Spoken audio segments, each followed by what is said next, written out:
তাহলে এটা আমার জন্য মানে ভালো হবে, আপনারা শুনে হয়তো খুশি হবেন। কিন্তু আমি সেটা বলছি না। কারণ হচ্ছে এটার পেছনে সেনাবাহিনীর একটা বিরাট কি বলবো যে প্রভাব রয়েছে। তারা আ তাদের মধ্যে অনেকেই চেষ্টা করেছেন যে এটা যেন না হয়।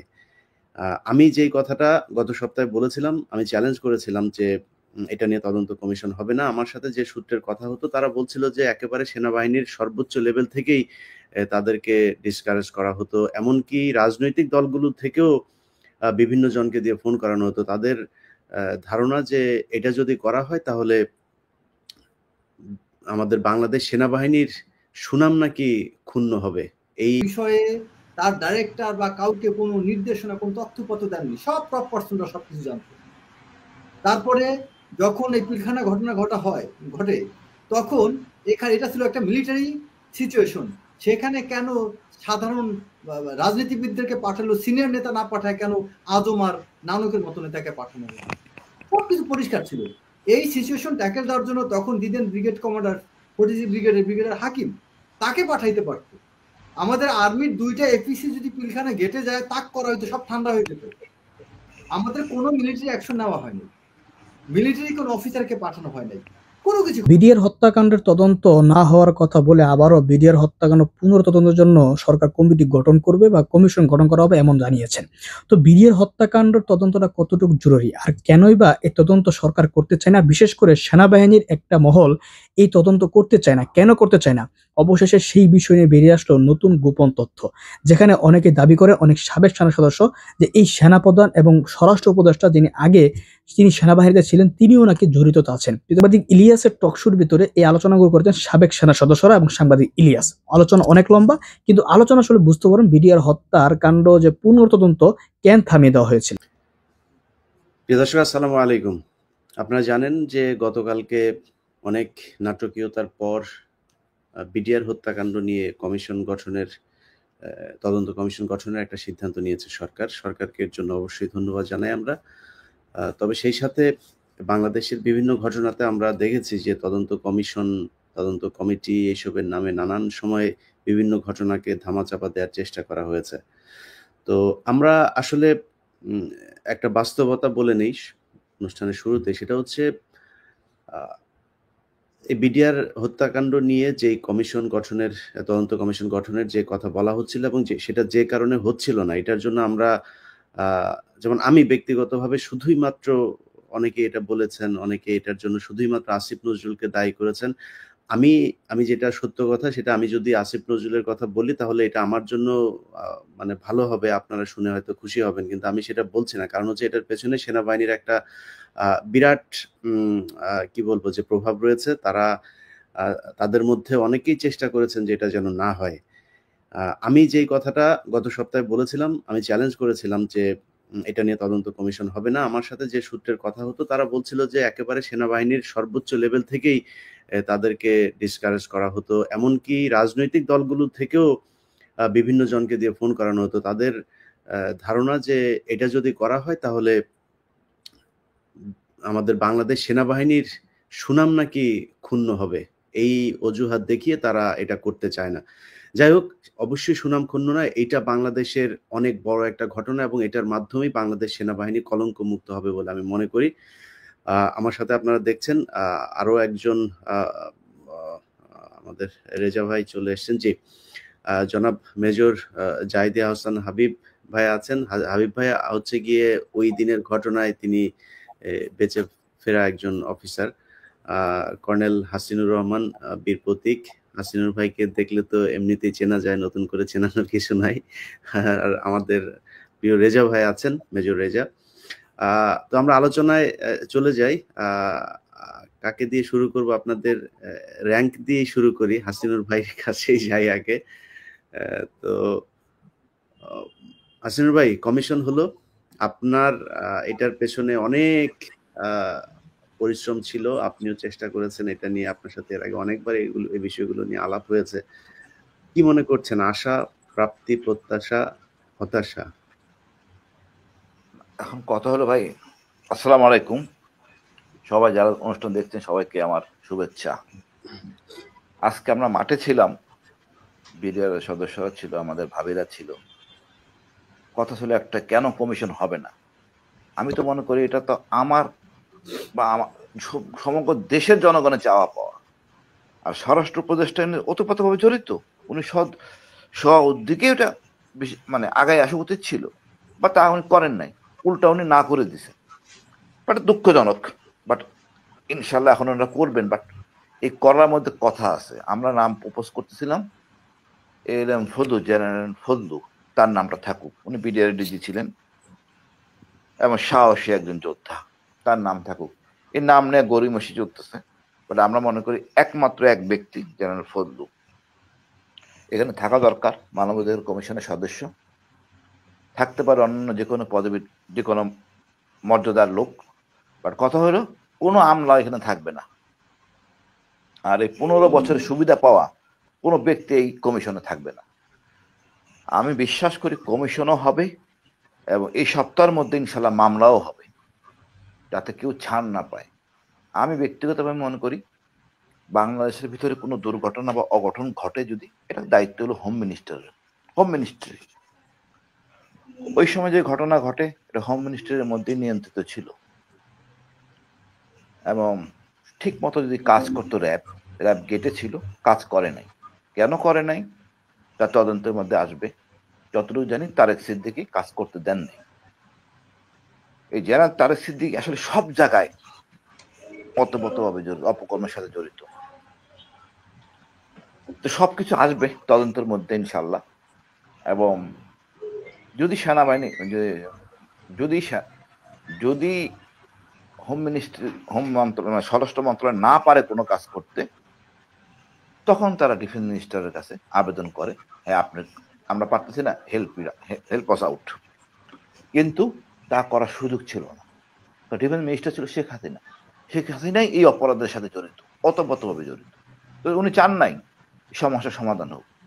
ইনফ্যাক্ট রৌমারি আর পাদুয়া, এই দুইটা ইনসিডেন্টে বিএসএফ এর চরম বিপর্যয় ঘটে। তাদের একটা সাহসী বা মনোবল খুবই খারাপ, নিম্নমানের ছিল। তাদের দরকার ছিল আপডেট করা। শেখ হাসিনার সাথে এটা মানে আমার বিশ্বাস যে গত 2টা বছর 111-এর সাথে প্ল্যান করেই কাজটা করা হয়েছে। শেখ হাসিনা এটার সাথে ওতপ্রোতভাবে জড়িত। তার মন্ত্রিসভার নানক, তাপস, শেখ সেলিম, এমপি বেল্লাল, আমরা সবগুলি চক আউট করছি কাদের কাদের দেওয়া দরকার। ইনশাল্লাহ আমরা সবাই দেখতে পাবো, দৃশ্যমান হবে, এবং এটা আন্তর্জাতিক অপরাধ ট্রাইব্যুনালে বিচার হবে ইনশাল্লাহ।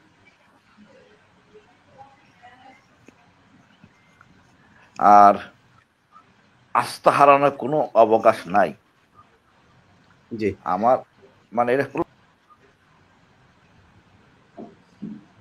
আচ্ছা, হাসিন ভাই বোধহয় কেটে গিয়েছে। জাহিদ ভাই, আপনার কাছে ওই দিনের ঘটনার বর্ণনা শুনবো, তার আগে রেজা ভাইয়ের কাছ থেকে একটু শুনে আসি। জনাব মেজর রেজাউল করিম, আপনি নিজেও ইভেন কি আওয়ামী লীগ সরকারের সময়ও আপনি এই সরকারের বিভিন্ন সমালোচনা করেছেন, এবং আমার মনে হয়, আমার বিশ্বাস যে বিডিআর হত্যাকাণ্ড নিয়ে যে ঘটনা, এটা সুষ্ঠু বিচার হলে আপনিও যারা সেনাবাহিনীর খুশি হবে তাদের মধ্যে একজন। কি স্বপ্ন দেখছেন এই তদন্ত কমিশন গঠনের যে ঘোষণা এসেছে সেখানে?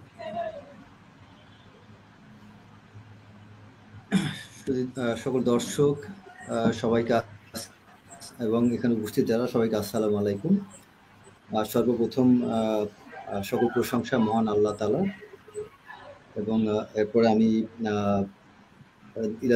ইলিয়াস হোসেনকে ধন্যবাদ দেব। বিশেষ করে আমি দর্শকদের উদ্দেশ্যে একটা কথা বলতে চাই যে আমি আসলে কেন ইলিয়াস হোসেনকে ভালোবাসি মন থেকে এবং রেসপেক্ট করি। কারণ হচ্ছে দুটো কারণে।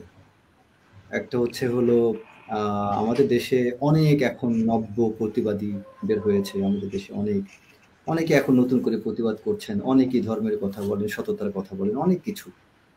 কিন্তু আমি প্রায় 12-14 বছর আরো বেশি সময় ধরে আমি ইলিয়াস হোসেনকে চিনি, যাকে আমি একটা জায়গায় সবসময় খুব মজবুত ইমানের একটা মানুষ। কাজকর্মে ভুল ত্রুটি সমালোচনা অনেক কিছু থাকতে পারো, বাট আমার কাছে একটা পরীক্ষিত ইমানের মানুষ।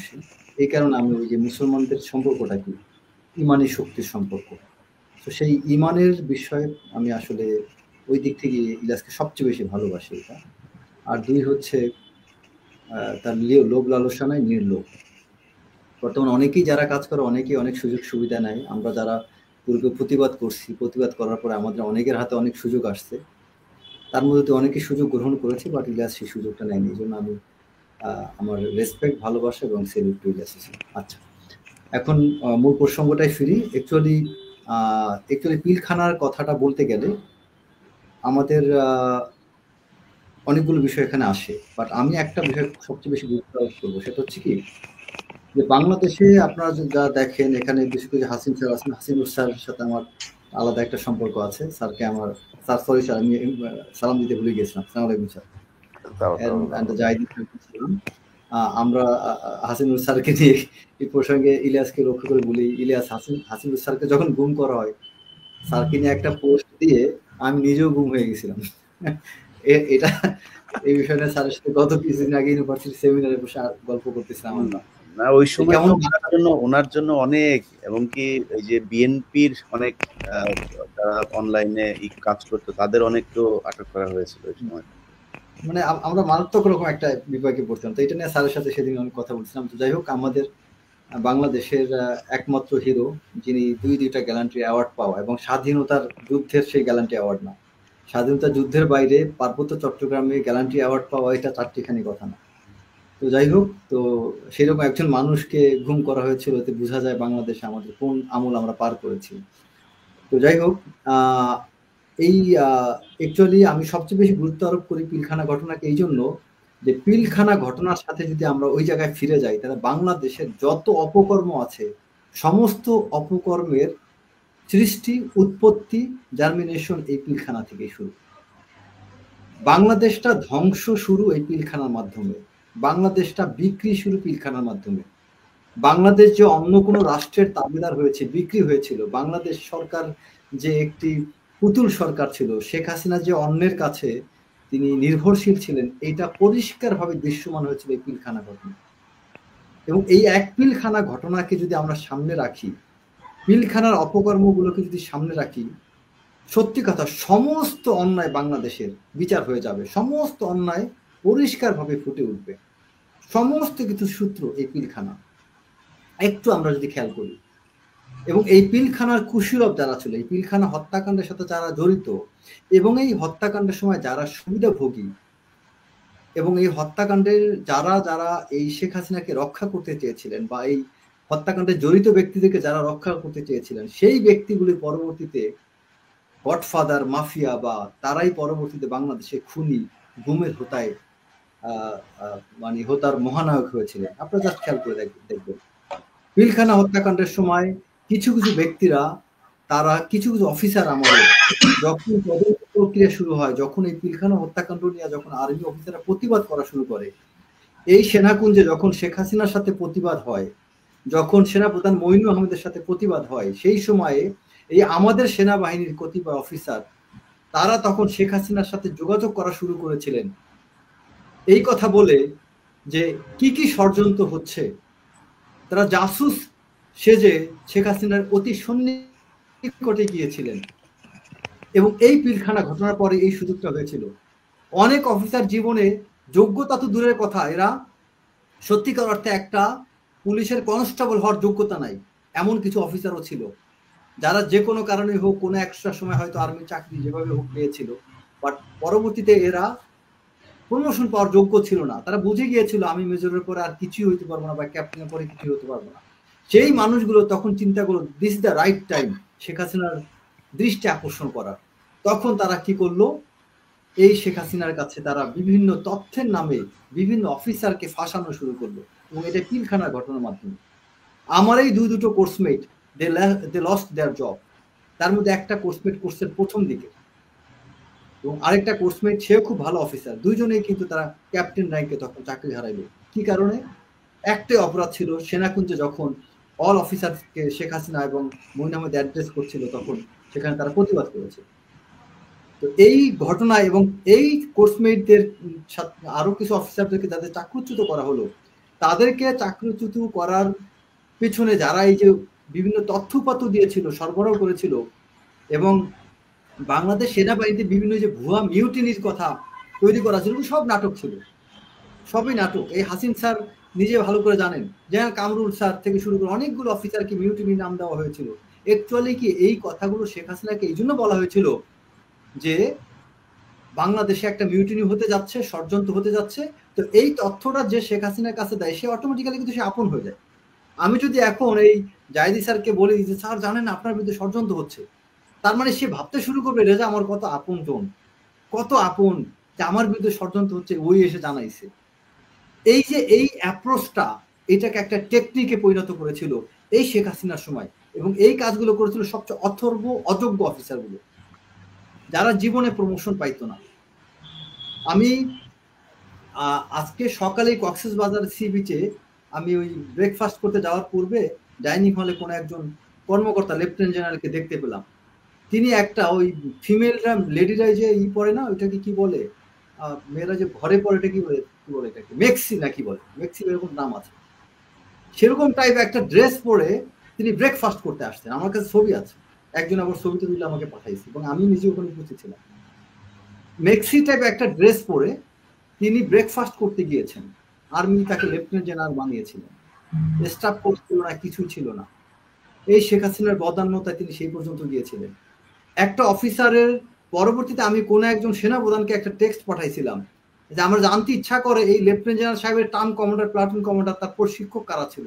তারা শিখাইতে ব্যর্থ হয়েছে যে ডাইনিং হলে, পাবলিক প্লেসে ডাইনিং হলে আসতে গেলে একটা ড্রেস কোড মানতে হয়। এটা আমার আর্মি অফিসার সবাই আমরা করি, কিন্তু সিভিল লোক সবকিছু করতে পারে, বাট আমরা পারি না অনেক কিছু। কারণ আমাদের ট্রেনিং এর ড্রেস কোড জিনিসটাকে খুব গুরুত্ব দেওয়া হয়। একটা ডাইনিং হলে যাব, সেখানে মিনিমাম একটা শার্ট প্যান্ট, একটা ট্রাউজার পরা উচিত। সেখানে একটা মেক্সি টাইপ ড্রেস পরে যাচ্ছে এবং তার এই বুকটা এই পর্যন্ত পুরো ফাঁকা ছিল, হাতা কাটা এরকম এখানে অর্ধেক, আর তারপর আর বাকিটা দৃশ্য বললাম। আমি প্রোগ্রাম শেষে আমি ইলিয়াসের কাছে ছবিগুলো পাঠাবো। তো এইরকম ব্যক্তিগুলো এই শেখ হাসিনার সময় প্রমোশন পেয়ে বড় উচ্চ পদে গিয়েছিলেন। এটা কি কারণে? এই মানুষগুলো পিলখানা ঘটনার সময় নীরব ছিলেন। এই পিলখানা ঘটনা আমরা অনেক কথা তুলে ধরি, কিন্তু কিছু ব্যক্তির নাম আনি না। পিলখানা ঘটনার সময় দিদেন ডিজিএফআই ডিজি জেনারেল মোল্লা ফজলে আকবর, তিনি কেন সিঙ্গাপুরে ছিলেন?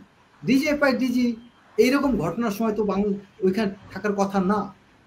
কেন শেখ হাসিনা সেদিন সেই পিলখানা ঘটনার দিন, ওই দিন তার প্রোগ্রাম ছিল, সেই প্রোগ্রাম তিনি কেন যান নাই? তারপরে ডিজিএফআই ডিজি সেখানে কেন উপস্থিত থাকেন নাই? তিনি কেন এই বিষয়ে তার ডাইরেক্টর বা কাউকে কোনো নির্দেশনা, কোনো তথ্যপত্র দেননি? সব টপ পার্সনরা সবকিছু জানত।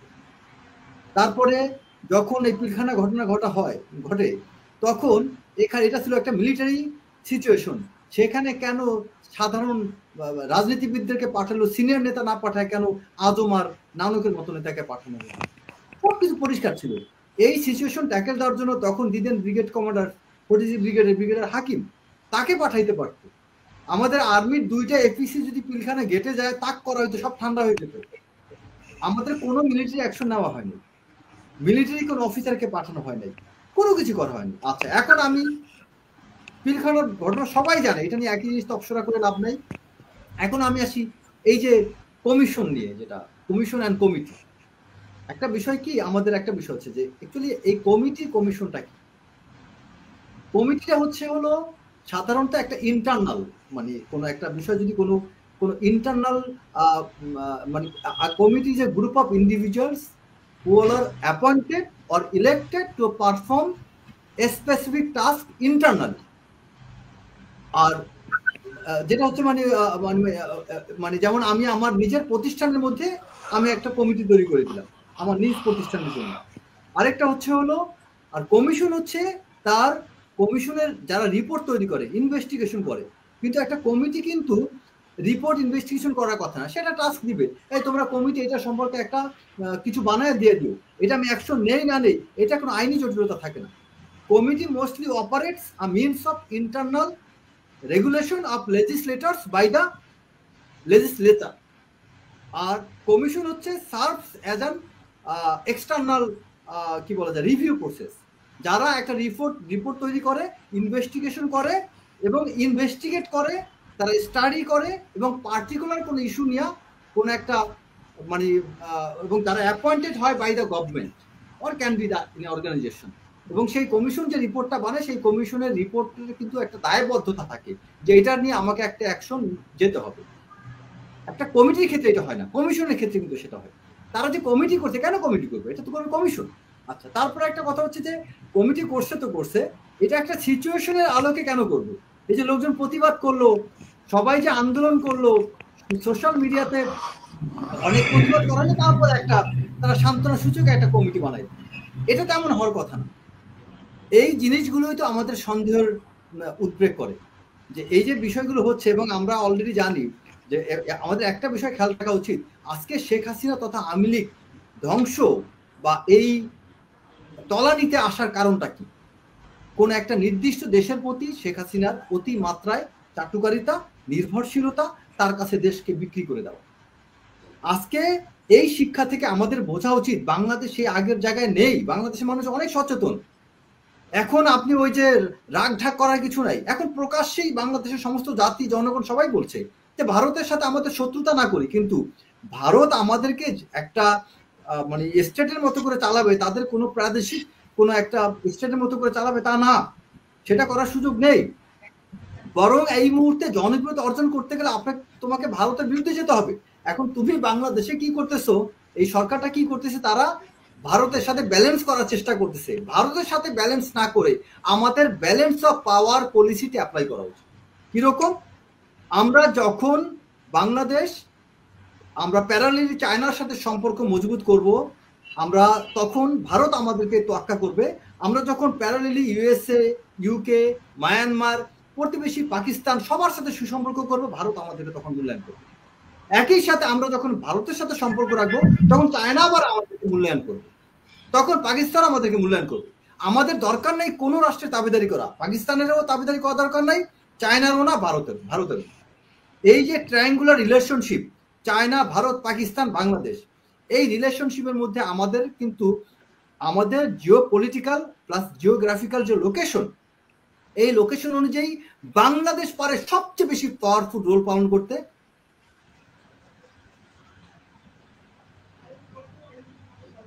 জাহিদি ভাই, জি, আসসালামু আলাইকুম। বিজয় এর শুভেচ্ছা জানিয়ে আমি শুরু করছি। আমি major Mohammad Zahidi Ahsan Habib, 25 BM long কোর্সের এখন অবসরে আছি। আমি সেদিন 25 ফেব্রুয়ারি 2009 একজন বেঁচে যাওয়া অফিসার। তো আমি বিস্তারিত যাওয়ার আগে আমি একটা তদন্ত কমিশন এবং তদন্ত কমিটি সম্বন্ধে রেজা স্যার অলরেডি আপনাদেরকে জানিয়েছেন। তো আমি কিন্তু এই তদন্ত কমিটি যখন হলো, আগে ছিল তদন্ত কমিশন হওয়ার কথা, পরে আসলে হচ্ছে তদন্ত কমিটি হবে। তো তদন্ত কমিশন হোক, তদন্ত কমিটি হোক, আমি কিন্তু কোনো তাতে আমি খুশি হইনি। কেন খুশি হইনি? আমি চেয়েছিলাম এটা আন্তর্জাতিক আদালতে যাক। কেন চেয়েছিলাম আমি একটু বলি। আমার 2009 সালের ফেব্রুয়ারি মাসে যখন ঘটনাটা ঘটলো, আমি বেঁচে যাওয়া অফিসার, তারপরে আমার পোস্টিং হয়েছিল RSU অর্থাৎ রাইফেল সিকিউরিটি ইউনিটে। তাই I was eastern desk commander. তার আগেই আমি ছিলাম হচ্ছে জেডএস হিসেবে আমার পোস্টিং হয়েছিল বিডিআর কার্নেজের আগেই, মানে বিডিআর কিলিং এর আগে আমার পোস্টিং হয়েছিল। তখন RSU কমান্ডার ছিলেন হচ্ছেন কর্নেল আতিকুজ্জামান স্যার।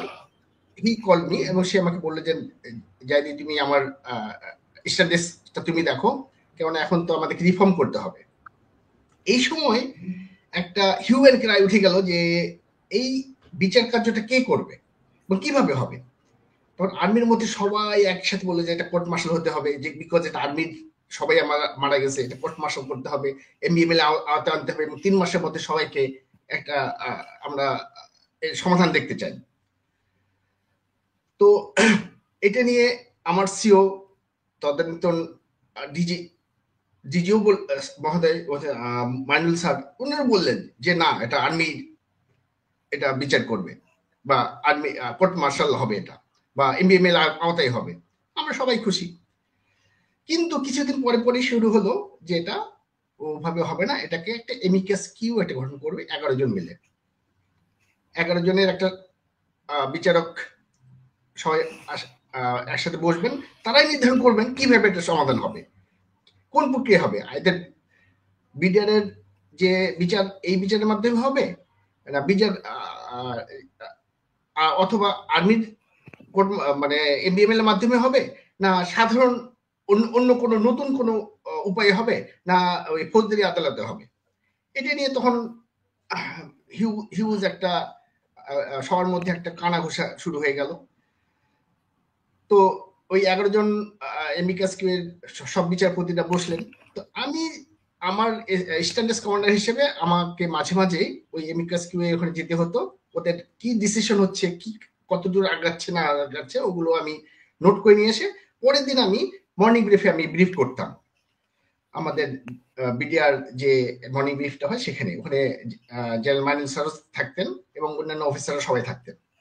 তো আমি একদিন বললাম যে স্যার, আমি একটা জিনিস আমাকে খটকা লেগেছে, আমিও চাচ্ছিলাম না যে এটা, আমি চাচ্ছিলাম যে এটা কোর্ট মার্শাল হয়ে হোক, কোর্ট মার্শাল হয়ে এটা বিচার হয়ে যায়, আমরা যেহেতু আমার আর্মি আমরা ওইটা চাবো। তো একদিন ওটা ওই একটা ডিবেট হচ্ছিল বিচারকদের মধ্যে। ডিবেটটা হচ্ছে এএমসি কোডের অফিসাররা এরা সিভিলিয়ান, তারা বলতেছে, একজন বলতেছে সিভিলিয়ান, একজন বলতেছে না এটা সিভিলিয়ান না, এটা আর্মি। তো আমি ওই উদাহরণটা নিয়ে এসে আমি মর্নিং ব্রিফে বললাম যে স্যার, এই এমিকাস কিউয়ের যারা বিচারক মন্ডলী আছেন তারা সবাই learned, we respect them, but তারা বেসিক যে আর্মির জিনিসটা সেটা তারা জানে না। কি বলে কি জানে না? আমি বললাম যে স্যার, তারা ওই আর্মি এএমসি কোডের যারা অফিসার আছে তাদেরকে তারা সিভিলিয়ান বলতেছে। যারা এই বেসিক জিনিসটা জানে না তারা এত বড় একটা আমাদের একটা বিচার তারা কিভাবে করবে? উনি আমাকে বসে দিলেন, ইউ সিট ডাউন। তো আমি বললাম যে কি ভুল বললাম না কি বললাম, আমি বুঝতে পারলাম না। আমাকে সিট ডাউন করে দিল সবার সামনে, হ্যাঁ, কোনো কথা শুনতে চাচ্ছেন আমাকে। তারপর আমি আবার উঠলাম কিছুক্ষণ পরে। তা বললো স্যার, আমাকে বললেন যে তুমি কি বলতে চাচ্ছ? আমি বললাম স্যার, এই 11 জনের মধ্যে অন্তত 5 জন আমাদের আর্মি থেকে যাক। আর্মির আমাদের তো জ্যাক ডিপার্টমেন্ট আছে, সেখান থেকে আমাদের 5 জন যেতে পারে, তাহলে একটা ভালো হবে। তো এটা ওখানে আবার আমাকে বসে দিলাম। তখন আমি বললাম যে এভাবে একটু মনে হয়, আমি তো ইয়াং সবচেয়ে, মানে তখন আমাদের বয়সও তো এটা বেশি ছিল না, আমি এখন লেফটেন্যান্ট কর্নেল টার্নও আসেনি আমার। তখন আমি বসে গেলাম। তখন আমি এটা নিয়ে আমি আমার সিও কে জানালাম। সিও বলে যে ঠিক আছে, তুমি একটা রিপোর্ট লেখো, রিপোর্ট লিখে আমরা আমাদের চ্যানেলে আমরা পাঠিয়ে দিই। আমার সিও ছিলেন তখন হচ্ছে লেফটেন্যান্ট কর্নেল আতিকুজ্জামান। তো এই মুহূর্তে আমি একটু বলে রাখতে চাই, স্যার কিন্তু একদম কোয়ালিফাইড একজন আই কোর্সের অফিসার, উনি ইনস্ট্রাক্টর ছিলেন। ইউ ক্যান, মানে আমরা তাকে কিন্তু আমরা এই তদন্ত আদালত যে কমিটি গঠন হবে তাতে কিন্তু আমরা রাখতে পারি, আমরা চিন্তা করে দেখতে পারি। আমি কম্পিটেন্ট অফিসার জন্য বললাম, এবং আরেকজন অফিসারের নাম বললাম, সেটা হচ্ছেন যে ফজলুর রহমান। আপনারা সবাই স্যার একটু আগে বলেছিলেন, এই দুজনকে আমি মনে করি তারা ভালো হবে। দেখ, এই কথা বলার পরে আমি বললাম, তারপর তো পরে ইতিহাস তো আপনারা জানেন যে তদন্ত হলো এবং তদন্ত কমিটি গঠন করলো এমিকাস কিউয়ের সুপারিশ অনুযায়ী। কিন্তু সেই তদন্ত কমিটি কি করলো, তদন্ত কি বিচার হলো, তা তো আমরা সবাই আপনারা দেখতে পাচ্ছি। সেই একই জিনিস আমি বলতে চাচ্ছি, এখন যে তদন্ত কমিটি হবে সেই তদন্ত কমিটি যেন ওই রকম আগের তদন্ত কমিটির মতন বা আগের বিচার কাজ যারা করছে, এই যে কি বলে পুলিশের কয়েকজন অফিসার বা এবং এনআইটি টোটাল 26 জন অফিসার ছিলেন, মানে ন্যাশনাল ইনভেস্টিগেশন টিম। এখানে ছিলেন 12 জন মনে হয় জয়েন্ট সেক্রেটারি নাবাব, আর আমাদের আর্মি অফিসার ওইরকম ছিলেন ব্রিগেডিয়ার জেনারেল নাবাব। তারা কি করছে? তারা তো কিছুই করেনি। তারা they were all were guided.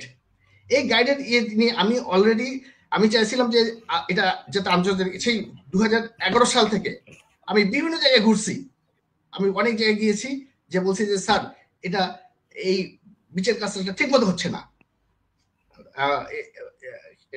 সঞ্চালক ভাই আপনি তো জানেন, হ্যাঁ, যে আমি দু একটা বলছি, আমি কোথায় কোথায় গিয়েছিলাম বলছি, কিন্তু আমার বলাতে কোনো কাজ হয়নি।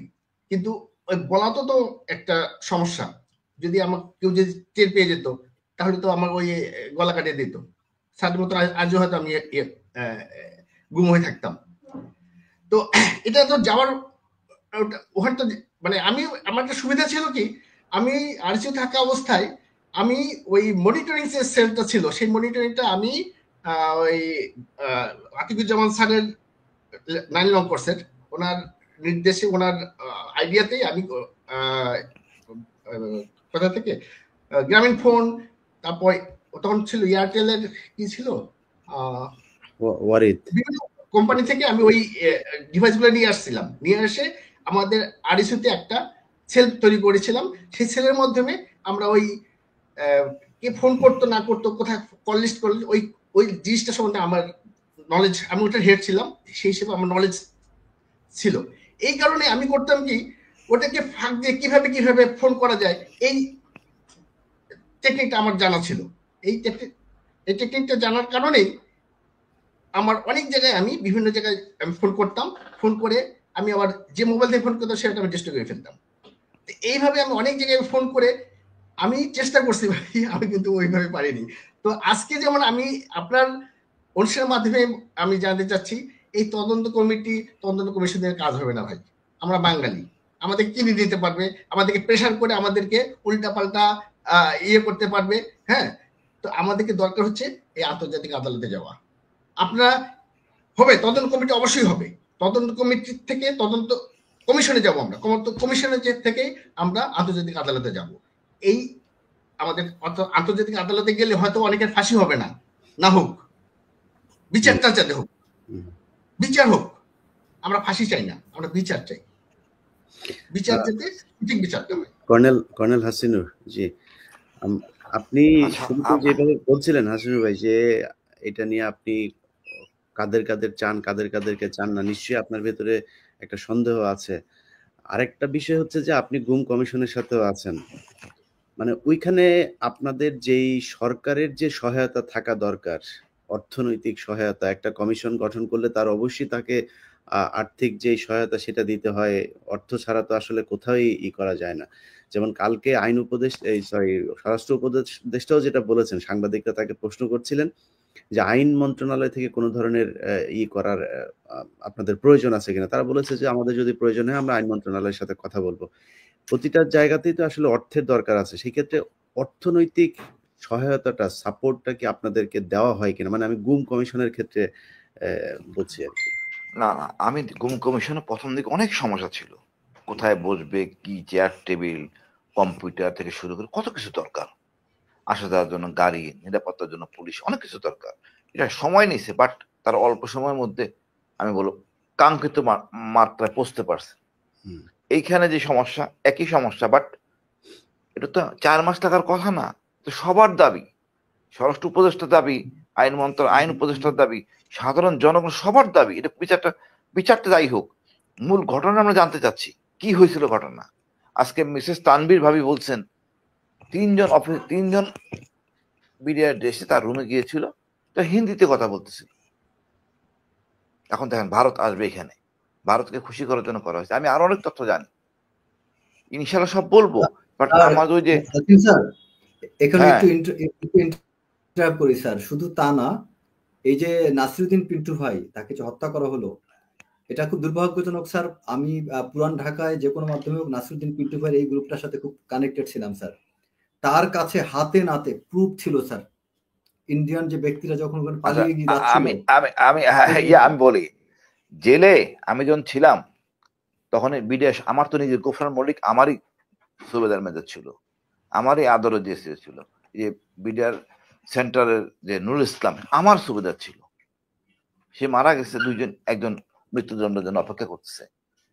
এরা সব কথাই আমাদের বলতে চাইছে, অনেক কিছু বলছেও আমাদেরকে। আমি তখন গাইড করছি, আমাকে বললো না, আমি তো বিএনপি করি না, পিন্টু ভাইরে বলো। পিন্টু ভাই সব জেনে যান, আরো চাক্ষুষ সাক্ষী পিন্টু ভাই। জেলের মধ্যে তো আমি কর্নার মেজর নাই, এখানে সবাই আমরা বন্ধু। এই সহজ সরল উৎসাহে সকল কিছু স্বতঃস্ফূর্ত পিন্টুর বলে, এবং পিন্টু এই জন্যই মূলত মারা যায়। সত্য কথা, পিন্টুকে এই জন্যই মেরে ফেলা হয়, এটাই ছিল মূল কারণ স্যার, এটাই মূল কারণ ছিল। এবার ওরা মানে এটা সকল তথ্য ওরা দিছে পিন্টু ভাইকে, কি হয়েছে না হয়েছে। ইভেন এই যে সেলিম রেজা, স্যার দেখেন আমাদের তো মারার কথা ছিল না, জিম্মি করার কথা ছিল, আমি নিজের 2টা গুলি আমি আহত, দেখলাম, চেক করলাম, ডকুমেন্ট আছে তার কাছে, সত্য। বিকজ যারা মারার প্ল্যান করছে তারা একটা ভিন্ন গ্রুপ, সেটা যাই হোক তদন্তে আসবে। আমার কথা হলো আমরা মূল জিনিসটা জানতে চাই। এই যে শেখ হাসিনা এতজন খুনিদের সাথে কথা বললেন, কি কারণে, কি কথা বললেন আমি তো জানি না, কেন ওখানে সেনাপ্রধান থাকবেন না? এই ধরনের কর্মকাণ্ড, তারপরে একের পর এক মানে এই বিডিআর মেসাকারের মধ্যে পরিষ্কার করে ক্লিয়ার করছে, এই একটা বিডিআর এর মাধ্যমেই এই হাসিনা দৈত্য হয়, স্বৈর শাসক হয় এই বিডিআর এর মাধ্যমে। তারপরে যা কিছু করে সবখানে পার হয়ে গেছে। এক্স্যাক্টলি। এবং এই বিডিআর এর মাধ্যমে সেই খালেদা জিয়াকে ক্যান্টনমেন্ট থেকে বের করে দেয়, আবার যা করছে মানে যাচ্ছে তাই, সারা জীবনের জন্য এই শাসক তারা। আর এর জন্য দায়ী আমাদের কিছু অনৈতিক জেনারেল, এদেরকে চিহ্নিত করতে হবে। অল্প কিছু সুবিধা নেওয়ার জন্য, একটু ব্লেসিং পাওয়ার জন্য এই জেনারেলগুলি কাজ করছে। এই জেনারেলদেরকে চরিত্র তার পরিবারও জানে না তারা কি অনৈতিক। মানে আমার কি বলার আছে, কিছু বলার নাই। আজকে ওই তানভীর রবি বললো যে তার বাচ্চাকে আইসিসবি পাওয়া করতে দেয় নাই, মানে ওটা তো ঘটনা ঘটছে, তারপরে যে ফলো আপ, যারা একটু কথাবার্তা বলছে যে সরকারের বিপক্ষে গেছে, তাকে আর কোনো সুযোগ সুবিধা দেওয়া হয় না, প্রতিটা পদে পদে তাকে বিপদে ফেলছে। তা আমি মনে করি এরপরে দেখেন সেনাবাহিনী অফিসার মেজর জাহিদ আরেকটা বিষয় আপনাকে স্যার এখানে ইনপুট দিই স্যার। 2017 সালে এসিটিভিতে একটা টক শোতে আমি গিয়েছিলাম।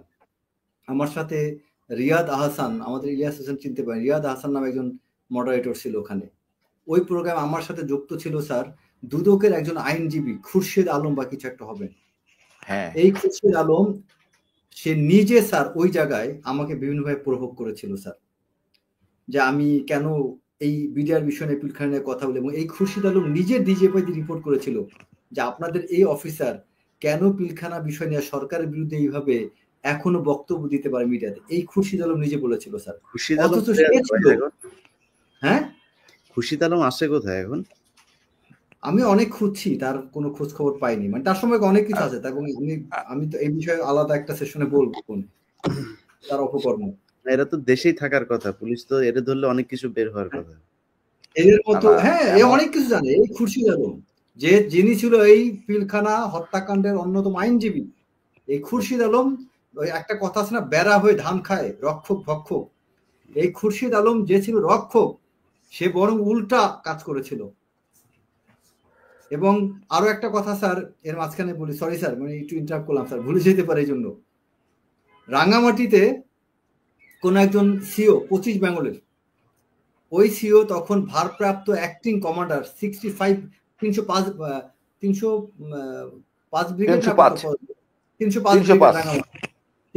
ব্রিগেডের ব্রিগেড কমান্ডার ছিল, অ্যাক্টিং ব্রিগেড কমান্ডার। তখন ওই ব্রিগেড কমান্ডারের কাছে ওখানে ওই সময় দিদেন র্যাবের এডিজি, তিনি গিয়েছিলেন রাঙামাটিতে। রাঙামাটি যে ওখানে ভিআইপি রুমে উঠেছিলেন, ভিআইপি রুমে উঠে তিনি ওইখানে বসে ওই রাঙামাটিতে কিছু বিজিবির সৈনিক পালাতক ছিল যারা ওই যে ইয়ের সাথে জড়িত, তিনি তাদেরকে নাম সংগ্রহ লিস্ট নিয়ে তাদেরকে সরাসরি মানে কিলিং করার জন্য গিয়েছিলেন। তার কারণ কি ছিল, তার কাছে তাকে টার্গেট দেওয়া হয়েছিল যে এই ব্যক্তিগুলো তার অনেক কিছু জানতো এই ষড়যন্ত্রের, তো তাদেরকে মেরে ফেলে। এবং ওই সময় এই যে আজকে যে স্যার কিছুক্ষণ আগে ওই যে জাহিদি স্যার মাইনুর স্যারের নাম নিল স্যার, লেফটেন্যান্ট জেনারেল মইনুল, যিনি সেনাপ্রধান, সেই দিন কয়েকদিন আগে দেখলাম একটা প্রোগ্রামে হাজির, এবং জিল্লুর ভাই ওই যে কি প্রোগ্রাম জন্য, বে অফ বেঙ্গল কনভারসেশন, সেখানে আমিও ছিলাম গেস্ট হিসাবে সোনারগাঁও হোটেলে। সেখানে দেখলাম যে লেফটেন্যান্ট জেনারেল মইনুল হাজির। আমি অবাক হয়ে গেছি, তার মতো মানুষ এখনো কিভাবে বিভিন্ন জায়গায় যায়। এই মইনুল যদি সত্যিকার অর্থে বিজেপির জন্য কাজই করে থাকতেন, তাহলে উনি লেফটেন্যান্ট জেনারেল হলেন কি করে স্যার? কি জাহিদি স্যার আমি ভুল বললাম? মইনুল সাহেব যদি কাজই করে থাকেন, ব্রিগেডিয়ার থেকে উনি লেফটেন্যান্ট জেনারেল হলো কি করে? তার মানে মইনুল হচ্ছে সবচেয়ে বড় আসামি, তাকে ধরা উচিত। কিন্তু সে মইনুল আরো বরং এখন সে নিজেকে ভিকটিম হিসেবে নিজেকে এক্সপোজ করছেন। তিনি সেনাপ্রধান। আপনার এই অনুষ্ঠানের মাধ্যমে আমি একটা আবদার করছি আপনার কাছ থেকে, সেটা হচ্ছে 26 তারিখ আমি বের হই 3:15 বের হওয়ার সাথে সাথেই গেটেই আমি কিন্তু একটা বক্তব্য দিই। সে বক্তব্যটা লাইভ ছিল, এবিসি রেডিওতে এটা লাইভ ব্রডকাস্ট করা হয়। যখন ব্রডকাস্ট করলো সাথে সাথে কিন্তু সব কিন্তু খোলাসা হয়ে গেল সবার কাছে। এবং ওই একবারই সেতু ব্রডকাস্ট করার পরে এটা তারপরে করলো কি এটাকে এডিটেড করা হলো, অর্থাৎ এটা কাটসাট করে তারপর ইটিভি বিভিন্ন জায়গায় দেওয়া হলো। তো আপনার যদি আমি পরবর্তী এক সাংবাদিক ভাইয়ের কাছে শুনেছি এটা বিবিসি আর্কাইভে এটা আছে, এই ইয়েটা আমার দরকার, এটা একটু মানে র যে বক্তব্যটা দিয়েছি এই বক্তব্যটা দরকার। বক্তব্য তুমি তো নিজে হাজির, আর্কাইভ দরকারটা কি? সাক্ষী হিসেবে তোমার জানা হবে, সমস্যাটা কি? না ওটা দরকার নাই আর্কাইভ, তুমি তো নিজে হাজির। আমার নিজের কানে শোনা ওই দিন দুপুর বেলা একটা আঞ্জুমান মুফিজের একটা অ্যাম্বুলেন্স বের হয় গেট থেকে, আমাদের গোয়েন্দারা এটাকে ফলো করে। তেজগাঁওর মোড়ে আসার পর ওই অ্যাম্বুলেন্স থেকে 8 জন লোক নেমে একটা সাদা মাইক্রোবাস দাঁড়ানো ছিল তাতে উঠে, এবং ওই অফিসার ওই মাইক্রোবাসটাকে ফলো করে এয়ারপোর্ট পর্যন্ত আসে। তারপর ওরা ভিতরে ঢুকে যায়, কিন্তু ওরা বুঝতে পারে যে ডিজিএফআই ওদেরকে মনিটর করতেছে, ওই গাড়িটাকে আর ঢুকতে দেয় না, পিছনে ফলো যে গাড়িটা করতেছিল।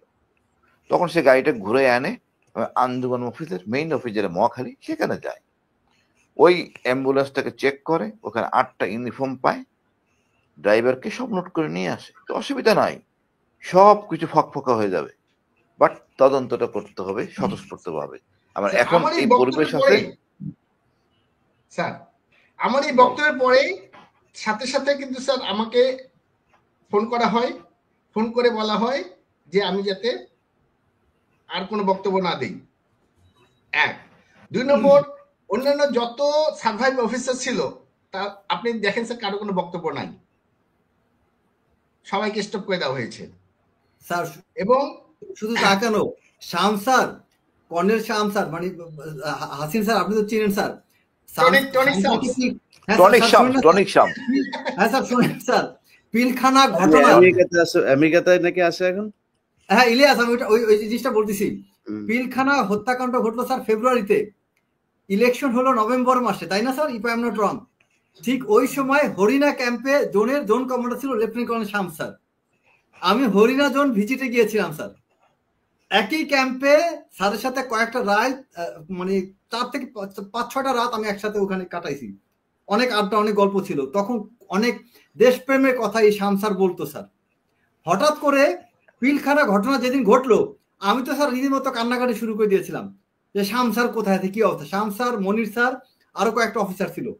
তো আলহামদুলিল্লাহ হরিণা এবং বরকল জোনে শুধু সব কজনই জীবিত ছিল স্যার। মনির স্যার, আরেকটা ছিল স্যার ইমরান স্যার, তারা জীবিত ফেরত আসছিল। মনির স্যার হচ্ছে 35 লং করছে স্যার, জাহিদি স্যার চিনতে পারেন। মানে I randomly cried for them. অদ্ভুত বিষয় হচ্ছে এই শাম স্যার দেখি যখন টিভিতে ইন্টারভিউ দিচ্ছে, সে বলছে শেখ হাসিনার প্রশংসা করতেছে স্যার। আমার ওই মুহূর্তে মনে হচ্ছিল যে আমার চোখের পানিগুলো তুই ফেরত দে, যে আমি তোর জন্য চোখের পানি ফেললাম আর তুই এখানে টিভিতে দ্বারা শেখ হাসিনার পক্ষে বক্তব্য দিচ্ছিস, ধন্যবাদ দিয়ে। সেই শাম স্যার ব্রিগেডিয়ার হয়ে এখন আমেরিকায়, এবং একটা জাহিদি স্যার এবং আরো 1-2 জন বাদে একজনও কোনো বক্তব্য দিল না। এবং তা না শুধু স্যার, আমাদের ভাবিদেরকে তো চাপ দেওয়া হয়েছিল স্যার। ভাবিদের সাথে যে অন্যায় হয়েছে এখনো তো বাংলাদেশের মানুষ জানে না। এটা হয়তো তাদের সম্মানের খাতিরে আমরা এখন অনেক কিছু গোপন রাখছি, বাট সেদিন ভাবিদের সাথে যে ঘটনা হচ্ছে আমার নিজের কানে শোনা স্যার। কারণ 4 থেকে 5 জন ভাবির জন্য চাকরির জন্য আমি নিজে তদবির করছি স্যার। আল্লাহ বেস্ত নসিব করুক, রাওয়ার যে সাবেক chairman sir Afsar sir, major Afsar, Khandakar Afsar sir আমার কাছে 3 বা 4 জন ভাবিকে পাঠিয়েছিলেন যে রেজা, ভাবিদের লাইফটা খুব দুর্বিষহ, ওনাদেরকে তুমি একটু চাকরি দাও। মানে আল্লাহকে হাজির নাজির করে বলছি স্যার। 2টা ভাবির কথাই আমি শুধু মেনশন করি। ওই 2 ভাবিকে সেনাবাহিনীতে কয়েকজন সিনিয়র অফিসার, ব্রিগেডিয়ার, তাদেরকে ডিস্টার্ব করছিল স্যার চাকরির নামে। বিভিন্ন সময় ফোন টোন করতো স্যার, আজে বাজেই করতো। তখন সেই ভাবি 2টাকে আফসার স্যার খুব ভরসা নিয়ে আমার কাছে পাঠাইছিল স্যার। আমি পরে তাদের চাকরির জন্য আমি স্যার এরপর আমি চেষ্টা করি, এবং আমি তাদেরকে কথা দিয়েছিলাম যে ভাবি আপনাদের জব আমার সাথে একবারে শুধু কথা বলবেন, once your job is final, এছাড়া আপনার সাথে আমার সাথে কন্ট্যাক্ট করারই দরকার নেই। তো এইরকম তখন ভাবিরা অনেক কথা আমাকে বলছিল যে তাদের সাথে কি কি ঘটনা ঘটছিল স্যার, যা বাংলাদেশের জনগণ এখনো জানে না স্যার। ইভেন আমরা আর্মি অফিসারও জানি না। একটা কথা বলি, এই সম্পূর্ণ ভাবিদেরকে নিয়ন্ত্রণ করতো তারেক সিদ্দিকীর মিসেস। ওইটাই বলতে আসছিলাম স্যার, সেই কথাই বলতে আসছিলাম। তারেক সিদ্দিকী শুধু করাপ্টেড না, তার মিসেস এটা তার আরেকটা চেয়ে বড় জাদ্রেল কথা, মহিলা ছিল, বজ্জাত। তার বাসায় ভাবিদেরকে ডেকে স্যার রীতিমতো ধমক দেওয়া হতো এবং তারেক সিদ্দিকীর মিসেস ধমক গালাগালি করতো, আতঙ্কে ভয় Right, sir. ফেলাইতো এই মহিলা। আমি স্যার জাহিদি স্যারকে একটা কথা, জাহিদি স্যার একটা কথা বলি না স্যার, যে আন্তর্জাতিক আদালতে স্যার মানে আমি ইউএনের কয়েকটা ক্যাপাসিটিতে চাকরির সুবাদে প্লাস আমি আন্তর্জাতিক এই আদালত এই বিষয় এটা নিয়ে আমি কয়েকটা জায়গায় কাজ করার সুযোগ হয়েছে স্যার আমি, এবং আমি খুব ক্লোজলি এই মানে আইসিসির অ্যাক্টিভিটিসটা আমি জানি স্যার, যেহেতু আমি আবার নিজেও আইআর এর ছাত্র। আইসিসিতে মামলা করে বড়জোর আপনি কি করতে পারবেন স্যার? বড়জোর হবে কি আপনি স্যাংশন করাইতে পারবেন, কিন্তু আমরা কি স্যার এইটাই কি চাই? আমরা আন্তর্জাতিক আদালত না, আমরা নিজেরাই আমরা ওই কথা কেন যাব স্যার? ওয়াই আন্তর্জাতিক ইন্টারন্যাশনাল ক্রিমিনাল কোর্ট, কেন আন্তর্জাতিক আদালত স্যার? আমরা শেখ হাসিনার সময় যদি টিকা থাকতে পারি, আমরা এখন এই বিচার আদায় করতে পারবো না, এই চিন্তা করে ভুল। বিচার এখানে করে ছাড়বো আমরা, মানে এই যে একটা কথা বলি যদি না, ওয়াই যদি না, এখন আমরা কিসে যদি না কথা বলবো স্যার? এখন তো যদি না কথা বলার সময় না।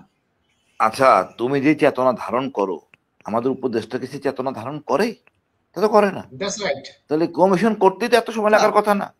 আমার স্বরাষ্ট্র উপদেষ্টা কি সেই চেতনা ধারণ করে? ধারণ করে না স্যার। উপদেষ্টাকে বানাইছে কারা? এই উপদেষ্টাদেরকে প্রধান উপদেষ্টাকে কারা বানাইছে? উপদেষ্টাকে কারা বানাইছে?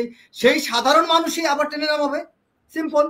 আজকে স্যার আপনাকে আরেকটা কথা বলি, আপনি ছাত্রদের আন্দোলন, ছাত্র অবশ্যই হিরো, অবশ্যই ছাত্ররা হিরো, আমাদের সোশ্যাল মিডিয়াতে আমরা যারা কথা বলছি আমরা অনেকে হিরো, কিন্তু ইমপ্লিমেন্টেশন স্যার সর্বপ্রথম পদক্ষেপটা এই রিটায়ার্ড অফিসাররা দিয়েছিল স্যার, আপনি নিজে জানেন।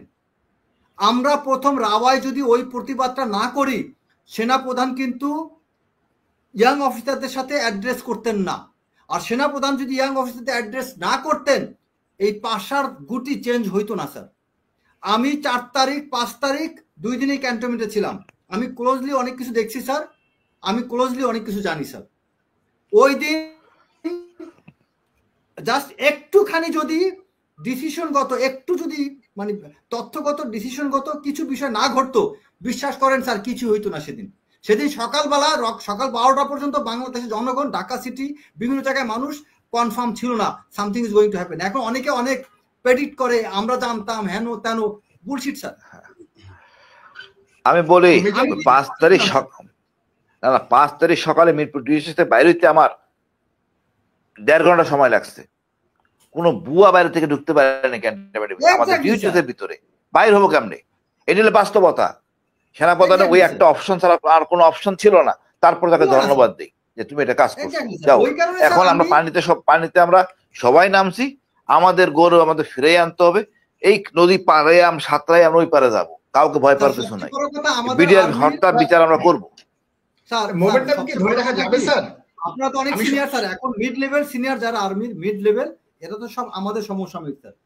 আমার তো মোটামুটি অনেকের সাথে কথা বলে যেটা বুঝি, আর্মির all young officers 100% sir they are dedicated about this issue. 100% sir, 100% dedicated. ঠিক আছে স্যার, আমি একটু বলি স্যার, আমি তো বাস্তব দেখেছি স্যার। এই 100% না 1000% ডেডিকেটেড ছিল ওই বিডার কিলিং এর পরেই। কিন্তু তারপরে কি হলো? তারপরে অনেকে বিক্রি হয়ে যায়। আমরা বাঙালি। জাহিদ ভাই ভয় দেখেন না ভাই, এখন না ভয় দেখাচ্ছি না ভাই, ভয় দেখাচ্ছি না। ওই দিন আর এই দিন না, ওই সময় মানুষ জানতো না ইভেন অনেক পার্থক্য বাংলাদেশের সাথে কি ষড়যন্ত্র। আমি তো ভুক্তভোগী। অতএব এখন মানুষ জানে সবকিছু। এখন স্যার আমাদের একটা ফোকাস থাকতে হবে এই মুহূর্তে, সব ভুলে একটা ফোকাস, পিলখানা। আমি কথাটাকে শুরুতে বলছি, আমি একটু রিপিট করে আবার বলি স্যার, পিলখানা হত্যাকাণ্ডের যদি বিচার মানে শুরু হয়, এই বিচার করতে গেলে স্যার থলের বড় বড় বিড়ালগুলো বের হয়ে আসবে, এবং জাতির সাথে যত বড় বড় বিশ্বাসঘাতকতা বা বিশ্বাসঘাতক কর্মকর্তা, খুনি মাফিয়া, গুম খুন থেকে শুরু করে যারা দেশের শাসন ব্যবস্থা ধ্বংসের সাথে জড়িত ছিলেন, তাদের প্রত্যেকের সৃষ্টি, হাতে খড়ি সবকিছু হয়েছে এই পিলখানা হত্যাকাণ্ড। এবং হত্যাকাণ্ড পরবর্তী অপরাধীদের রক্ষা করার জন্য বা এজেন্ডা বাস্তবায়নের জন্য, নিজেদের অবস্থান মজবুত করার পাশাপাশি শেখ হাসিনার বিশ্বাসভাজন হওয়ার জন্য যারা যারা ভূমিকা রেখেছিলেন, তারা প্রত্যেকেই তাদের উৎপত্তি এই পিলখানা ঘটনার মাধ্যমে স্যার। তো এই পিলখানা বিচারটা শুরু করলে বিশ্বাস করেন সমস্ত কিছুর বিচার হয়ে যাবে স্যার। তো আমরা এখন ফোকাস করি পিলখানা, আর কিছু না। আচ্ছা, আমার একটা কথা, এই সমস্যা তো আমাদের না, পুরো জাতির সমস্যা। এখন কথা হলো স্বরাষ্ট্র উপদেষ্টা উনি কি ওই সময়ের সেনাবাহিনী, দুইটা তদন্ত কমিশন হয়, জাতীয় তদন্ত কমিশন আর একটা হয় সেনাবাহিনী তদন্ত কমিশন। সেনাবাহিনী তদন্ত কমিশন উনি প্রেসিডেন্ট ছিলেন, উনি সবটাই জানেন, আওয়ামী লীগ জড়িত ছিল কি ছিল না, কারা ছিল কি আর কারা ছিল না, উনি ভালো তদন্ত করছেন, কিন্তু প্রকাশ করতে পারেননি পুরোটা, কাটছাট করে অনেক রাষ্ট্রকে খুশি করে, নেত্রীকে খুশি করে পাবলিশ করছেন। উনি তো বিপদে পড়বেন, আমি তো মনে করি ওই কারণে উনি গড়িমসি করতেছেন, তাই না? একইভাবে প্রধান ওই জাতীয় কমিশন কেন কাজ করে নাই তাদেরকে ধরতে হবে, দায়িত্বহীনতা মানে দায়িত্ব এড়াই যাওয়ার জন্য। বাট তারপরে বলবো সত্য উন্মোচিত হোক। এখানে ভারত অতপ্রতভাবে জড়িত, অতপ্রতভাবে পরিষ্কার, আমাদের এখানে বেরিয়ে আসতে হবে, আমরা নিজের যা আছে তাই নিয়ে থাকি। ভারত থেকে ভালো বলছেন স্যার যে সশস্ত্র বাহিনীর এখানে কর্মকর্তা অধিক থাকবেন এই তদন্ত এসে, বাট এখানে কমিটি শব্দটা বাদ দিয়ে এখানে কমিশন করতে হবে স্যার। কারণ না commission no committee, no commission, একটাই দাবি কমিশন, আর এলএম ফদ্দ থাকবে, কোনো আমলা থাকবে না, এই কথা। আর আন্তর্জাতিক ট্রাইব্যুনালে আমরা অতি দ্রুত 2-3 দিন ম্যাক্সিমাম, অথবা রোববার সোমবার, তাও যাওয়ার কথা না। স্যার মিলিটারি অফিসারদের হত্যা করা হয়েছে, এখানে এটা সশস্ত্র বাহিনী কর্মকর্তারা থাকবে, কোন আমলা থাকবে না, কিসের পুলিশ থাকবে, কিসের আমলা থাকবে, কিসের রাজনীতিবিদ থাকবে, নো। আমি বুঝি না, এই আরো অনেক, ইলিয়াস ভাই, এই যে আমাদের গুম করা হইতো, জমটুপি পরাইতো, হ্যান্ডসাপ লাগাতো, চোখ বাঁধতো, এটা কি সংবিধান মোতাবেক ছিল? তা তো ছিল না। এখন বিচার করতেছি সংবিধান মোতাবেক। সুতরাং যা যেই অপকর্ম যেইভাবে হয়েছে তার বিচার সেইভাবে হওয়া উচিত, নাইলে এই দেশ ঠিক হবে না। এখন তো রাষ্ট্রীয় সুবিধায় জিয়াউল হাসান আইসা বলে 2 হাত উঠাই দেয়, তার তো এটা হওয়ার কথা নাই। আমাদের তো ডান্ডা বেরি পরাই আনা হইতো, হুজুরদের ডান্ডা বেরি পরাই আনা হইতো, সাধারণ রাজনীতিবিদ জানাজার নামাজে ডান্ডা বেরি। কয়দিন আগে সে ঝগড়া করছে, তাকে তার রুমে এসি দেওয়া হয় না কেন? আপনি বলছেন 2 হাত, তার রুমে ফ্যান শব্দ হয়, এটা নিয়ে সে কমপ্লেইন করছে স্যার। বিষয় হচ্ছে কি, এটা যেহেতু নামটা যেহেতু আন্তর্জাতিক অপরাধ ট্রাইব্যুনাল, সো ইন্টারন্যাশনাল কিছু রুলস রেগুলেশনস এগুলো তারা ফলো করছে আর কি, যেহেতু তো করুক, এটা আমার সমস্যা না। আমি মনে করি যে বিচারটা যদি সুষ্ঠু হয়, এটাই আমাদের জন্য অনেক বড় প্রাপ্তি। আমি যেটা বলতে চাই সেটা হচ্ছে যে আপনারা অনেক আলোচনা করলেন, তো অনেকের কথা বললেন। হাসিনুর ভাই একটা কথা বলেছেন যে আপনার মন্ত্রী মিনিস্টার তাদেরকে ঠিক হইতে হবে। আমি মনে করি কোনো জায়গায় ঠিক হইতে হবে না। আমার দেখা হাসিনুর ভাই, আপনারা যখন ইয়েতে ছিলেন, পাহাড়ে যখন ছিলেন, আপনাকে তো কোনো মন্ত্রী শিখাই দেন, আপনি যে দুর্দান্ত সব করতেন, আপনাকে মন্ত্রী শেখায়। সেনাবাহিনী একটা দেশের একদম বডিগার্ড। এটার এই সেফগার্ড যদি নাকি কখনো ভেঙে যায়, তাহলে সেই দেশের স্বাধীনতা কখনোই থাকে না। অথবা আমি মনে করি আপনাদের ক্যান্টনমেন্ট থেকেই সেটা আসতে হবে। এখনো পর্যন্ত ওই যে মেজর জেনারেল রিয়াজ, এরা এখনো পর্যন্ত তাদের পদে আছে। আমি মনে করি দ্রুত ভাইয়া যান, অথবা তাদেরকে খুব দ্রুত ধরতে হবে। এদের আর একদিনও সময় দেওয়া যাবে না। আমরা যে কারণে স্বাধীনতা হবার পরেও দেশে যাইনি, যে বাংলাদেশের এই পরিস্থিতিগুলো আসতে পারে, এই পরিস্থিতিগুলো শেষ করব ইনশাল্লাহ। শেষ হওয়ার পরে অবশ্যই দেশে ফিরে আসব। আর সেনাবাহিনীর এই আমার সাথে আজকে যাদেরকে দেখছেন, এই ধরনের অফিসাররা যে দেশে আছে, তাদেরকে আমি মনে করি আরো যারা গুমের শিকার হয়েছিল তাদেরকে এই কমিশনে আনা উচিত। ওনারা বলছেন আমলা টামলা না, আমলা টামলা কোনো কিছু না, আমলা টামলা তো আসবেই না। যারা গুমের শিকার ছিল তাদেরকে আনতে হবে, কারণ তারা বুঝে কষ্টটা কোথায়। যাদের কোনো কষ্টই হয় না, যাদের 15 বছর কোনো সমস্যা ভোগ করতে হয় নাই, তারা কেন এখানে এসে বিচার করতে আসবে? কারণ তারা তো ইলিয়াস ভাই করবে। এখনো আজমি স্যার, আমি হাসিন, আমাদের বরখাস্ত মাপ হয় নাই, 4 মাস হয়ে গেছে। তো বুঝেন অবস্থাটা কতটা। তারা 2 বছর আরো বাড়তে থাকার জন্য সেই ধান্দা ফিকির সব শুরু করে দিয়েছে। যাই হোক, হাসান হাবিব ভাই, আপনি কথা সবচেয়ে কম বলেছেন, আপনাকে একটু দিয়ে শেষ করতে চাই। বলেন, কি বলবেন? আমি এই 25 তারিখের ঘটনাটাই বলি। সেদিন কিন্তু র্যাব সবার আগে এসেছিল। তো র্যাব এসে পারমিশন হওয়ার দরকার ছিল? পারমিশন হওয়ার দরকার ছিল না। তারা জানতেছে ভিতরে গোলাগুলি হচ্ছে, ভিতরে মানুষ মেরে ফেলতেছে, হ্যাঁ, যাকে, সুতরাং হে হতে পারে আর্মি অফিসার, হতে পারে সিভিলিয়ান। স্যার ওই দিন র্যাব কিন্তু গুলি করতে চেয়েছিল, র্যাব পারমিশন না স্যার, পারমিশন চায়নি, র্যাবকে বাধা দেওয়া হয়েছিল, র্যাব হেডকোয়ার্টার থেকে এডিজি ডাইরেক্টলি ফোন করে তাদেরকে নির্দেশ দিয়েছিল স্যার। আমি এটা নিয়ে কথা বলেছিলাম, এটা নিয়ে ক্লিয়ার একটা আমার কাছে স্টেটমেন্ট আছে। এটা অ্যাকচুয়ালি র্যাবের ফিল্ড অফিসারের এক ফোঁটা দোষ নাই, বরং হি ইজ এ হিরো। তারা ওইখানে নামার জন্য 21টা না 22টা কল দিছে, স্যার প্লিজ বাধা দিয়েন না। তাদেরকে র্যাব হেডকোয়ার্টার থেকে নির্দেশ দেওয়া হয়েছিল। ইভেন আইজিপি নূর মোহাম্মদ স্যার সে নিজে আমার কাছে স্বীকারোক্তি দিয়েছে যে তিনি জানতেন না, তিনি খবর পেয়েছেন র্যাবের কাছ থেকে। র্যাব থেকে আইজিপি নূর মোহাম্মদকে জানানো হয়েছিল যে পিলখানায় এই ঘটনা ঘটছে, পুলিশও আগে জানতো না। তো র্যাব ওয়াজ ভেরি প্রোঅ্যাক্টিভ। কিন্তু দুর্ভাগ্যবশত আমাদের র্যাবের ফিল্ড অফিসাররা ভালো ছিল, কারণ তারা তো ওই স্যারের, আমাদের যে র্যাবের যে মারা গেল গুলজার স্যারের হাতে গড়া অফিসার, যে কারণে তাদের সেন্টিমেন্টটা তখন উজ্জীবিত। কিন্তু ওই র্যাব হেডকোয়ার্টার থেকে স্যার অসহযোগিতা করছিল। র্যাব হেডকোয়ার্টার না, it is absolute Reza Noor, ADG operation. Right, ইনি তারা সিদ্দিকের নাম দিয়ে বলছেন। তিনি ভাই এখনো পর্যন্ত তিনি চাকরিতে, মানে হ্যাঁ না চাকরিতে নাই এখন, মেজর জেনারেল হয়ে অবসর। আর আমার ব্যাচমেট আরেকজন ছিল এডিজি অপস, এডিজি অ্যাডমিন, সশরীরে নিয়ে যাই ওখান থেকে উঠাই নিয়ে আসছে। এই তদন্তে আসবে। ওই যে স্যাংশন খাওয়া রেজানুর, স্যাংশন খানি তো বল, তবে গল্প করে বেড়াচ্ছে। ইউএস এর স্যাংশন ছিল না তার? না না না না, সে না।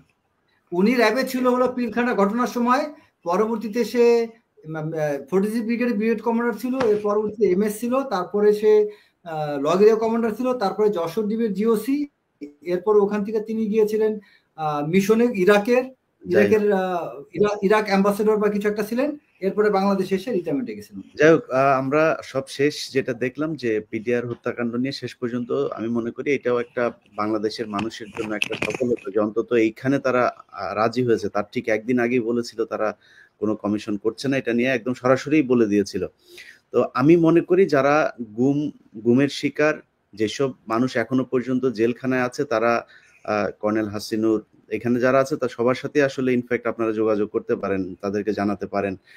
আর আরেকটা জিনিস খুব মানে কি বলবো, যে খুব সহজভাবে আমাদের সামনে পরিলক্ষিত হয়েছে যে এই কমিশনটা সেদিনই গঠন হলো যেদিন কিনা ছাত্ররা ঘোষণা দিল যে আইন উপদেষ্টার কার্যালয় ঘেরাও করা হবে। তো আমি মনে করি পরের কাজগুলি আমার মনে হয় আইন উপদেষ্টার কার্যালয় ঘেরাও করলেই মনে হয় এইভাবে হয়ে যাবে।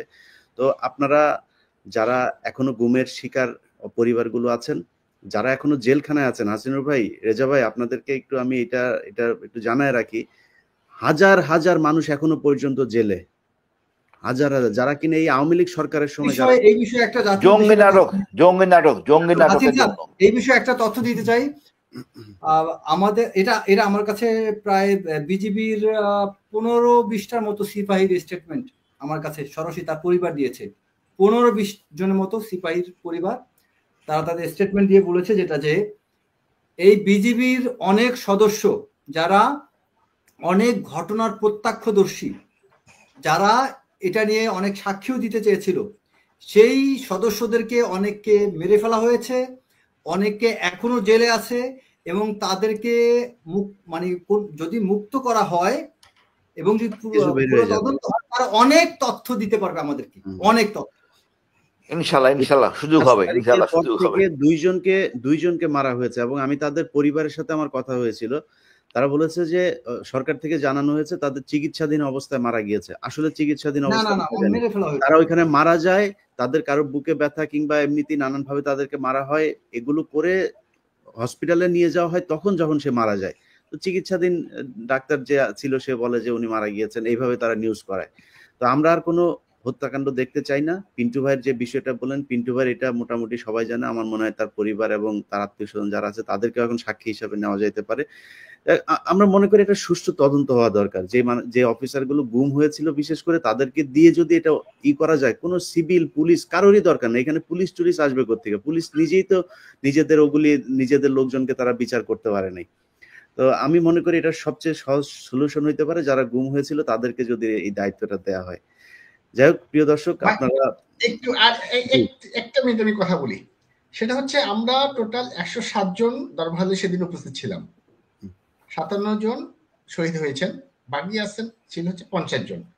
এই 50 জন অফিসার কে কিভাবে বেঁচে গেল তার একটা তদন্ত হওয়া উচিত। এই তদন্ত হলেই আমাদের অনেক সুযোগ হবে ইনশাআল্লাহ সুযোগ হবে স্যার। এই কারণে বলতেছি স্যার, এই কারণে বলছি যে এটা নিয়ে অনেকে বিভিন্ন জন বিভিন্ন ভাবে এটাকে স্যার মানে কি বলে এটাকে নাটক সাজায়। এই নাটকটাকে বন্ধ করার জন্য স্যার এই জিনিসগুলো আসা উচিত, জনসম্মুখে আসা উচিত। এবং যারা আমারটা আমি চাই না স্যার, এবং যারা এখানে স্যার বীরত্বের ভূমিকা পালন করছে তাদেরকে গাজী উপাধি দেওয়া হোক স্যার, গাজী উপাধি দেওয়া হোক। আর যারা জাসুসের কাজ করছে তাদেরকে ওইভাবে নিক্ষেপ করা হোক স্যার। কেননা স্যার এই যে ডিভাইড করা হয় এবং এখানে এর মধ্যে থেকে যদি আমরা যদি এটা না চাই তাহলে হবে কি সারা জীবন বিভিন্ন জন বিভিন্ন ভাবে এটাকে বিশ্লেষণ করবে, বিশ্লেষণ করে আমাদের তো বাচ্চারা আছে, আমি আস্তে আস্তে কাল মরে যাব, আমাদের বাচ্চারা কেন অনেকে অনেক ভাবে বলে যে এই তুই তোর বাবা মারা গেল না কেন, হ্যাঁ সবাই মারা গেল, তোর বাবা মারা গেল না কেন। আবার কেউ যে যখন কথা বলতে যায় তখন বলতে যে ও মারা গেল, আপনি মারা গেলেন না কেন। এটাই হচ্ছে আমাদের একটা ইয়ে। সেই জন্য এই জিনিসটা সবার প্রথমে আগে বের করা উচিত। এবং এই বিডিআরের সৈনিকদের যদি বা বিডিআরের ওই সময় যারা ভিতরে ছিল তাদের যদি সাপোর্ট না পাওয়া যেত এই 50 জন অফিসারের কেউ বাঁচত না স্যার। আমার সৈনিকরা আমাকে বাঁচিয়েছে, এটা প্রমাণ করতে চেয়ে স্যার আমাকে 2-3টা টক শো করতে হয়েছে। মেজর জাহিদি, আপনাকে কি এই যে বিডিআর এর যে সৈনিকদের যে মামলা, 2টা মামলা, তাদের হত্যা মামলা একটা আর একটা বিস্ফোরক দ্রব্য মামলা, যেটা আপনাকে কি এখানে কোনো সাক্ষী বা আপনার কোনো বক্তব্য নেওয়া হয়েছে? হ্যাঁ,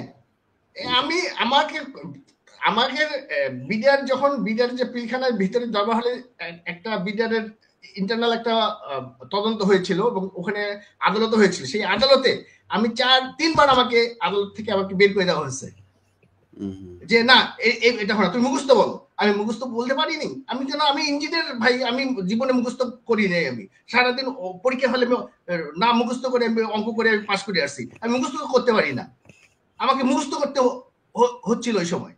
কেন আমি মুখস্থ করব? মুখস্থ করতে হবে, মুখস্থ করে আমাকে বলতে হবে আদালতের সামনে I am not that man. আমি মুখস্থ পারি না।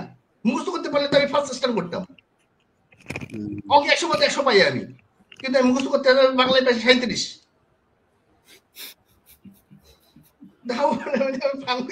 মানে আমি একটু এক্সাইটেড হয়ে গেছিলাম ভাই।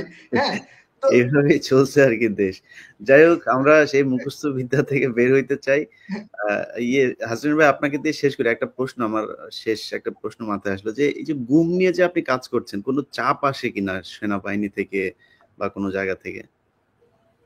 চাপ নাই, রিকোয়েস্ট ক্ষমা, এই ধরনের সমস্যা।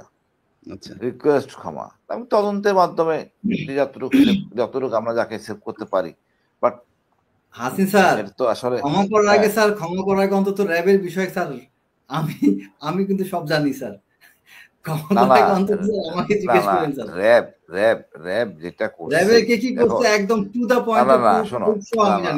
না, আমি তো সব জানি, কথা সেটা না। কথা হলো দেখো, যত অপকর্ম করছে আমরা আসলে সরল বিশ্বাসে। দর্শক, আলোচনাগুলো শুনেছেন, মনোযোগ দিয়ে শুনে তো বুঝতে পেরেছেন তাদের আলোচনা যে এটা অনেকেই বাংলাদেশে জড়িত ছিল, এবং যারা এখন ক্ষমতায় আছে বা সেনাবাহিনীর ভিতরে আছে তাদের মধ্যে হয়তো বা অনেকে জড়িত ছিল। এই জন্যই মূলত এই বিডিআর হত্যাকাণ্ড পূর্ণ তদন্ত এই সরকারও করতে চায় না। অর্থাৎ সেনাবাহিনীর মহল থেকে, সেনাবাহিনীর ভিতর থেকেও অনেকে এটা চায় না, কারণ তারা ফেঁসে যাবে। কিন্তু এটা তদন্ত হওয়া দরকার, কারণ ওই বিডিআর হত্যাকাণ্ডের মাধ্যমেই আমাদের বাংলাদেশের সেনাবাহিনীর মেরুদণ্ড ভেঙে দেওয়া হয়েছে এবং দেশে গণতন্ত্র ধ্বংস করে দেওয়া হয়েছে। যদিও বিডিআর হত্যাকাণ্ড না হতো তাহলে হয়তো বা হাসিনা এই 15 বছর এভাবে মানুষের উপর জুলুম করে ক্ষমতা থাকতে পারে না। যাই হোক, আলোচনাগুলো আপনারা শুনেছেন, শুনে আপনাদের কেমন লেগেছে অবশ্যই মন্তব্য করবেন।